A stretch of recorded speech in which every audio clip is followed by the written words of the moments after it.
السلام عليكم واهلا وسهلا بيكم في فيديو جديد مع عبد الوهاب. والنهارده فيديو سريع جدا عن تحديث جديد للموبايل الريدمي نوت 9 العادي، مش الاس ولا البرو. والفكره في الفيديو او في فيديوهات تحديث النوت 9 دي، عشان اللي مش عارف انا هسيبهم لك كلهم في الوصف بتاع الفيديو ده برضو عشان تبقى عارفهم. السلسله دي انا عاملها عشان اوضح لك تحديثات شاومي عامه بشكل عام بتمشي ازاي، وده كموبايل مثال او تجربه للتحديثات اللي بتيجي كل شويه بتغير في الموبايل ولا لا، وانا بديك انطباعاتي وبقول لك على التجربه دي. فهي دي الفكره من الفيديوهات دي. فقبل ما نبدا الفيديو ده ما تنساش تعمل فيديو باللايك عشان نوصل لاكبر عدد من الناس. ولو انت لسه مش مشترك في القناه ادخل اشترك حالا عشان باذن الله قربنا نوصل على 15000 مشترك باذن الله. ويلا بينا على الفيديو الجامد ده.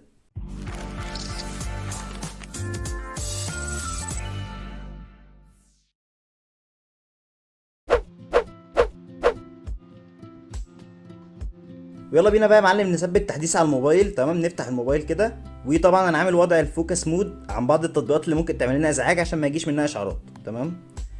واللي ما يعرفش وضع الفوكس مود عامه في واجهه شاومي هو ده.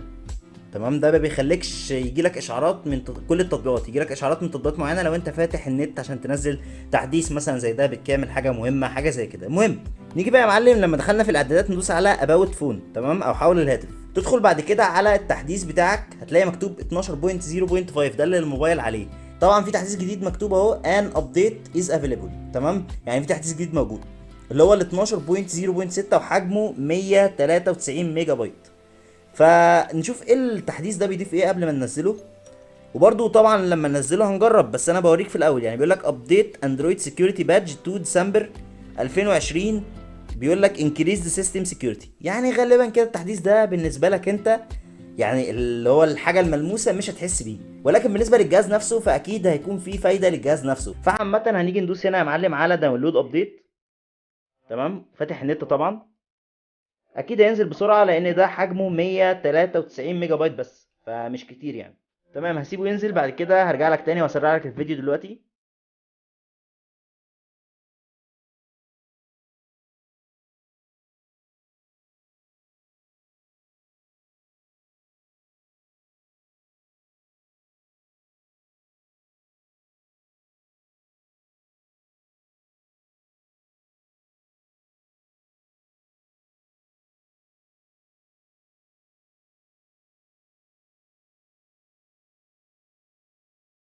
وزي ما انت شايف يا معلم موبايل وصل ل 90% اهو.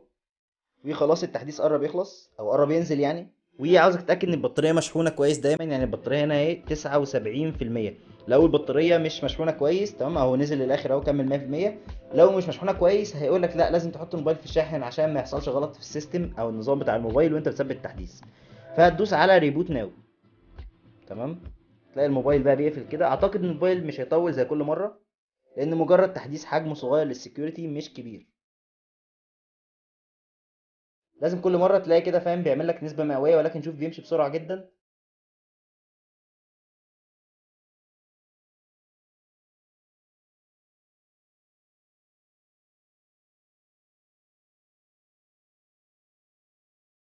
وبس كده يا معلم، الموبايل فتح. ندخل على الاعدادات عشان نتاكد ان هو بقى على ميو اي 12.0.6. وبرده هو قايل لك اهو ابديتد ميو اي 12 سكسسفولي، يعني التحديث تم بنجاح. تمام، فندخل على اباوت فون هتلاقيه مكتوب 12.0.6. ندخل عليه كده. تمام، نقول بقى ان نيو برضو يمكن يبقى في اختلاف، لا هو تمام يعني هو زي ما قلت لك هو بيعمل ابديت للاندرويد سكيورتي بادج 2 ديسمبر 2020 شهر ديسمبر. فده بيزود السكيورتي بتاعت السيستم. فزي ما قلت لك التحديث ده مش هتحسه بشكل ملحوظ، ولكن هو بيفيد الموبايل. بس كده ونرجع تاني بقى. وزي ما انت شفت يا معلم، تحديث الريدمي نوت 9 العادي كان مجرد تحديث بيعمل ابديت للاندرويد سكيورتي بادج، تمام، بتاعت الموبايل لشهر ديسمبر 2020. فما كانش بيضيف اي جديد في الموبايل، وكان حجمه 193 ميجا بايت.